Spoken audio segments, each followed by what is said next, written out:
Good afternoon, and thank you for joining us for the news at noon. I'm Mark Hall. Breaking in the district, a man killed, a teenage boy injured after a shooting in Northwest D.C. It happened near the intersection of Georgia and New Hampshire Avenues. This was the scene from last night. Police say they got a call about a shooting around 9. The victims were shot several times.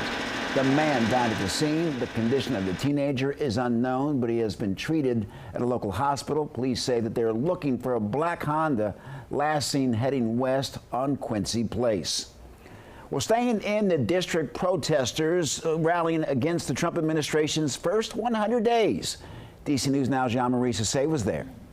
Dozens of protesters are blocking off several roads across D.C., standing up against the Trump administration. They say the past 100 days have only benefited the rich and not the middle class.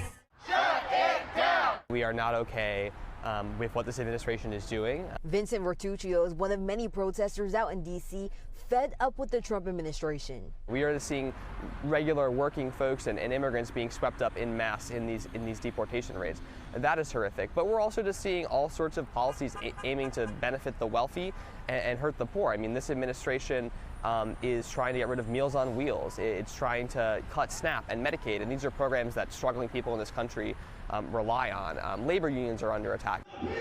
United will never be defeated! And that's why dozens of people held up traffic, holding signs and chanting to express their concerns. We're making sure that there is a people's movement to resist this authoritarianism and fascism and defend democracy, because we want to see American democracy survive this administration. Tuesday marked President Donald Trump's 100th day in office. During a speech, many applauded him for fulfilling his promises when it comes to cracking down on immigration, and Trump's economic team attempting to cut back on the country's debt by getting rid of thousands of federal jobs. After 100 days back in the White House, America is a free, proud, and sovereign nation once more, and our magnificent destiny is closer than ever before. But those protesting in the district say more needs to be done to help the working class. We have to help folks who are struggling.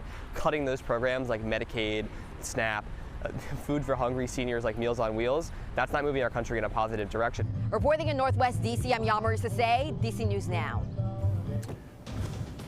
All right, Jean-Marie, thank you, and continue. Let's head over to meteorologist Damon Matson with a check on the weather. Damon, it looks like the sun and the clouds are having a little bit of a tug of war. Yeah, Mark, trying to clear things up a little bit after some of those storms and showers rolled through very late last night, and only certain parts of the DMV did end up seeing those showers and storms. It took all the way up until midnight for the first batch of rainfall to start arriving, and it happened across our western counties in western Maryland. If we can pull up the radar, we can show that right here as we are checking out again most of that activity. So yes, we are checking out here the bit of rainfall we have seen into the daytime hours today, and there you go. We do have that bit of activity out across western Maryland. There it went rolling, and those showers fell apart as they moved into parts of Maryland and Virginia as well. But it was just up toward Frederick, Hagerstown, north of the district, where we did see a little bit of that shower and storm activity. Otherwise, things quiet for the rest of us out there. We'll have more on that 7-day forecast coming up here in just a bit.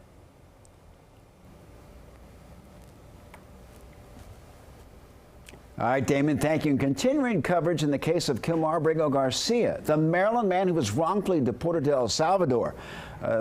Yesterday evening, the deadline, or actually this evening, the deadline of the stay issued by a judge for the White House to begin complying with the Supreme Court's order to facilitate Garcia's return. The Trump administration asking a federal judge for a pause so it can stop the judge-required updates on the efforts it's made to return him. This comes as the president continues to defy the order from the Supreme Court. Last night, in an interview with ABC News, the president saying that he could call the president of El Salvador to begin that process, but he won't. Later in that interview, the president flipping, saying that he doesn't have the power to return Abrego Garcia at all. As we approach the deadline, we're learning that Maryland Senator Chris Van Hollen wrote a letter to the president detailing his meeting earlier this month with El Salvador's vice president. He says in part that our discussion showed that your administration is doing nothing to comply with and implement the Supreme Court order to facilitate Mr. Abrego Garcia's return to the United States, and revealed that the government of El Salvador is holding him solely at the request of your administration, and specifically because you're paying them to imprison him. President Trump has not responded publicly to the senator's letter. You can read Senator Van Hollen's full letter on our website, dcnewsnow.com. Well, the deal to bring the Washington Commanders back to the D.C. continues to be met with some sharp criticism by council members and also residents. Our Candace Cole has the latest. DC's deal with the Commanders may be signed and sealed, but it still has quite a way to go before it's actually delivered. As some council members say, this new stadium project, slated to cost around $4 billion in total, is not the right investment for the city and has residents in that area calling out the mayor for putting profits over the people. The developers win all the time, and we have nothing to say. Dozens of people crammed into a forum last night organized by the No Billionaires Playground Coalition to speak out against Mayor Muriel Bowser's ambitious plans to have a multi-billion-dollar stadium project break ground at the old RFK Stadium site next year. The plan includes spending $2.7 billion on a covered stadium that can be used year-round and big enough to seat 65,000 fans and a parking area fit for 8,000 cars. There's also plans to build 5,000 to 6,000 homes in the area. About 30% of those would be for affordable housing, along with an entertainment district. D.C. taxpayers would be on the hook for about $1 billion of that cost, but those plans have to first get approved through the City Council, which is split on the issue.